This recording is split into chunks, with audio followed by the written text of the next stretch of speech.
Hitler as an idol and imaginary friend. Can't possibly see how this could go wrong.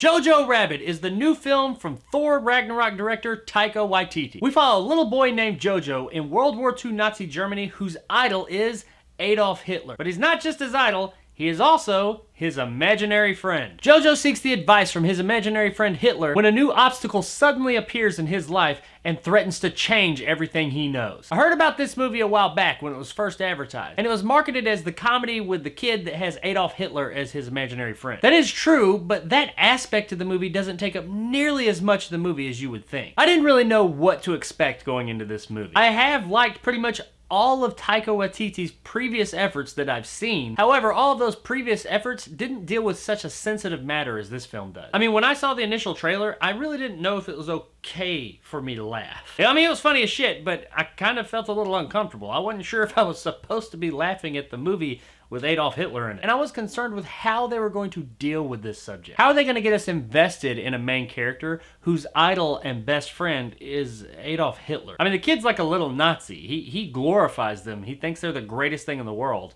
So you're kind of like, do I like this kid? I'm not really sure. I definitely don't like what he stands for, but I'm not really... It's okay though, because Waititi does a masterful job of navigating this sensitive subject without it seeming like you're watching a sensitive subject. Let's get it out of the way now.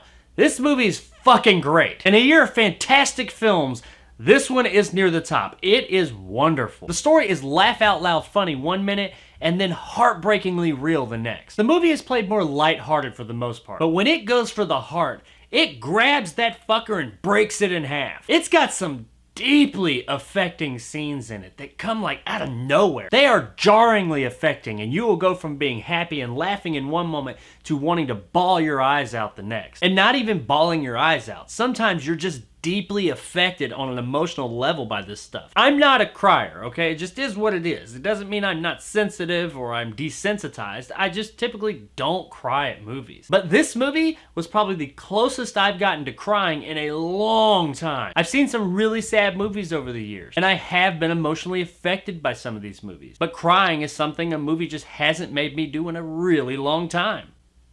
You get the fuck out of here. Just go. Just go away. So yeah, this movie is really emotionally affecting at times. But that doesn't mean it's gonna leave you emotionally wrecked or anything. While there's some really messed up things that happen in this movie, by the end of it, regardless of how bittersweet it may be, you feel extremely good about the outcome. It is an extremely satisfying ending to a fantastically satisfying movie. And holy shit, there are some great performances here. Best of all being from Roman Griffin Davis as Jojo. I know, and he's a kid actor. Holy shit, this kid acts his ass off. Tell me how many actors out there, be they child or otherwise, could spend a movie being a hardcore faithful Nazi and you just love them. You gotta see the movie. When you see the movie, you'll get it, and that comment will not sound nearly as bad. This kid has more emotional range than a lot of adult actors, much less kid actors. There are a lot of great kid actors out there nowadays, but I haven't seen such a great performance from a kid this age since like Haley Joel Osment first came on the scene back in The Sixth Sense. This kid's really good, man, and I can't wait to see what he does next. But it doesn't stop with him. Everybody else in this movie, like everybody, does a fantastic job. Even Rebel Wilson does a good job here. I mean, yeah, it is a small role, but let's be real.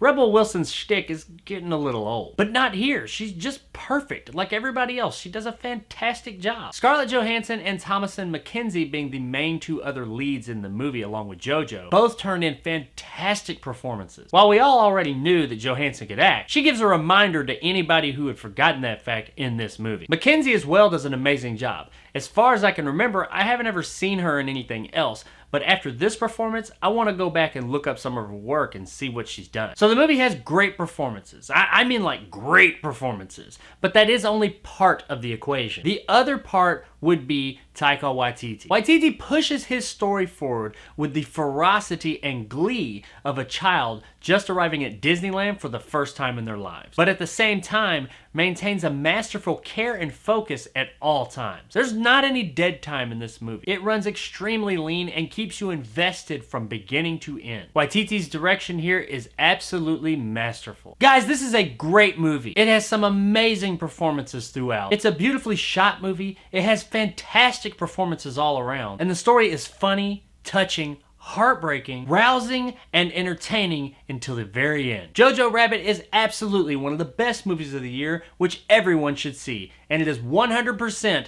a unicorn.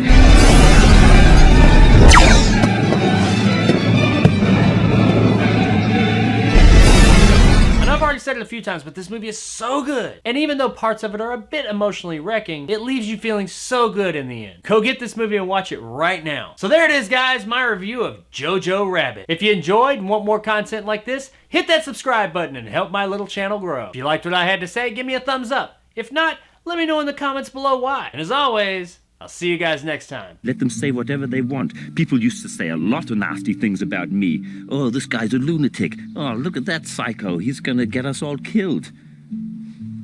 I've given out a few of those unicorns the past couple of months. Kind of makes me worry, because usually when you have like a string of good things for a period of time, that just means there's gonna be a really long string of bad things coming. It is January, so, yep, they're coming. Cigarette?